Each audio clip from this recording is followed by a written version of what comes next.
Hello and welcome, everybody. Today we're going to have a discussion about the future. So if you're interested, stay tuned. Okay, so the future. There's a lot of people that think, well, it's getting more and more difficult in this life. And yes, the challenges are rough. There's a lot of challenges.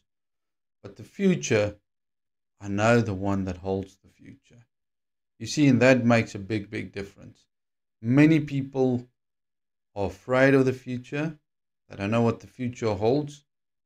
But I know that we are more than overcomers through Christ Jesus who strengthens us. And that is the important part. I'm starting to see glimpses of the future of the plans that the Lord has for my country, for this world. And it's basically to take us back to where it started, where the disciples became apostles and the apostles started to have a big influence. And not just because of who they are, but it was they preached the message that was pure, that was true. They worked with the Holy Spirit. And all of these things, there's places where it happens today, but I just see a multiplication where it's going to happen more and more and more. And I know that when Yeshua comes, that he's going to come for a victorious bride. You see, we are not defeated. We should not have the escape mentality of the rapture that says, please, Lord, come and save us out of this world.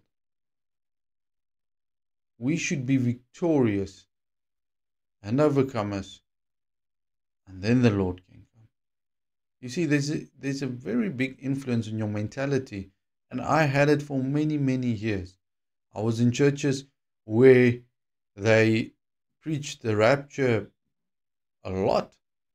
And most of the times that I struggled, it was like, oh, yes, Lord, when the rapture comes, I will be free.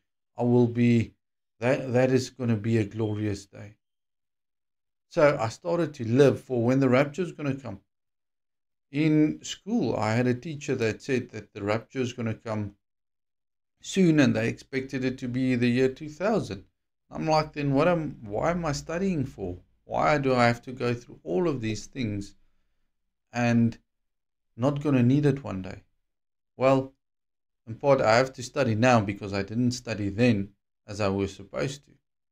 But not to have the mentality to escape. You see, our Savior is not the rapture, it's not death. Our Savior is Yeshua.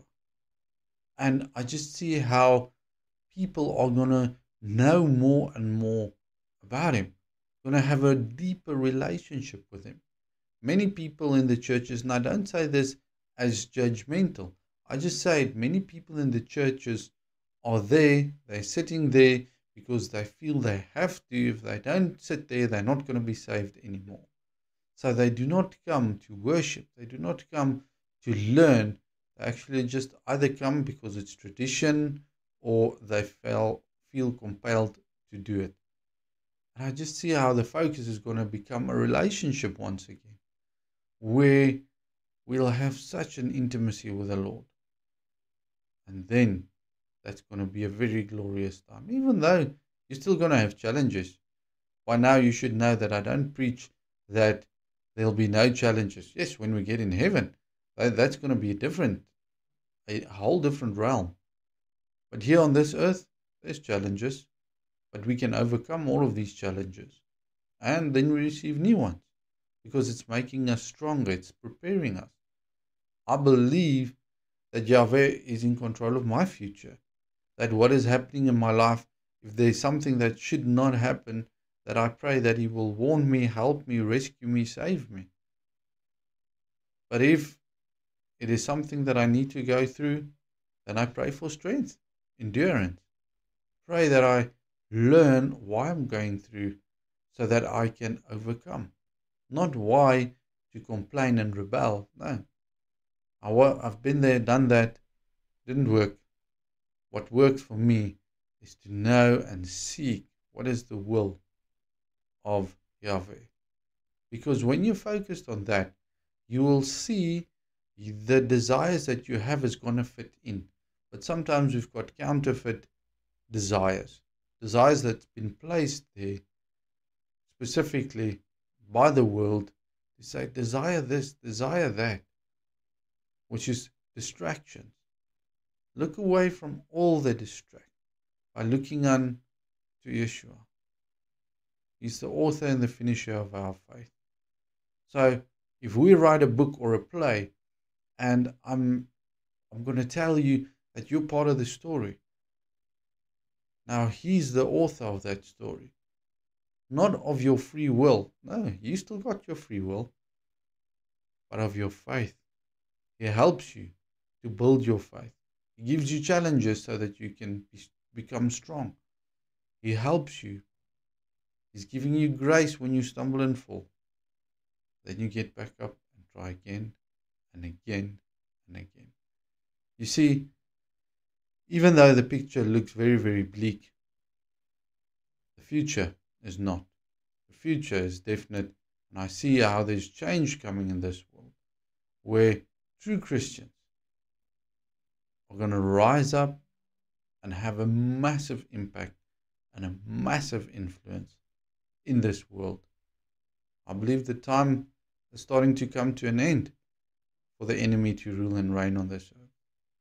But you see, it is not just to replace him. It is about replacing him with people that are pure and true and fulfilling the call that Yeshua has got on their life. So if you want to be part of it, pray and ask the Lord to help you, that you overcome, that the preparation He's putting you on, that it'll be the right preparation, and that you will agree with His preparation, not working against it. Because the focus is not, Lord, this is what I want out of the bargain, and it is earthly desires. There's things you can make a covenant with the Lord, definitely, but not a covenant that is corrupt. Ask the Lord to be guided by His will and plan for your future. Father, I pray for our will and our future, that we'll trust you, that we'll trust your preparation, but that we know that the work that you started in us, that you'll finish it. I pray, Lord, that we'll endure, that we'll stand steadfast, because your love is in us. I thank you for your great mercy and your great love. I thank you for that. In the name of Yeshua, be blessed.